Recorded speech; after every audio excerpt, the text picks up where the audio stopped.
آخه تو قشنگی، چقدر آخه تو فراشی. آخ فدات بشم من. جنس گرفتی؟ قربونه این دستات.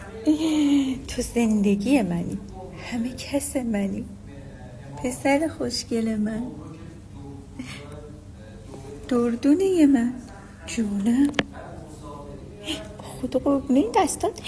وای وای وای منو ناخونت یکت خوب.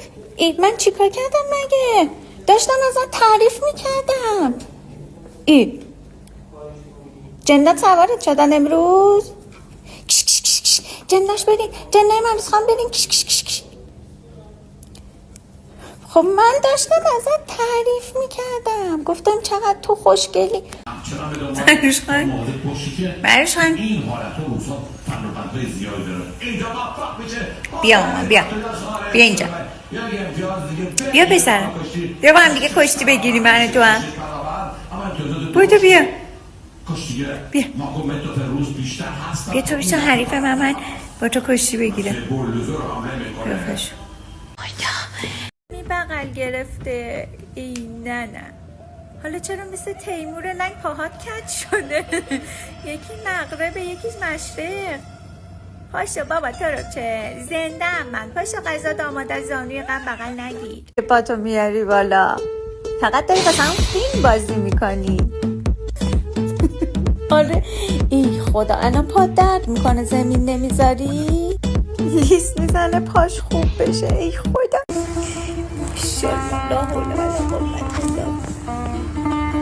بیا دعا برات خوندم، تیشت نزنن تو رو جمال. ملوش خان قربون بیشم بویدو قیافشو خوابش میاد بچم. چقدر خوابالوه.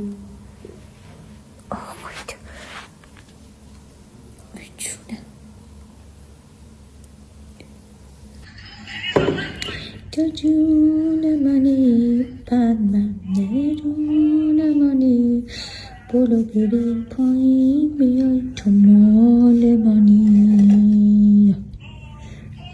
تو خوشگل منی، پرونده جون منی، بلو بری پایین بیای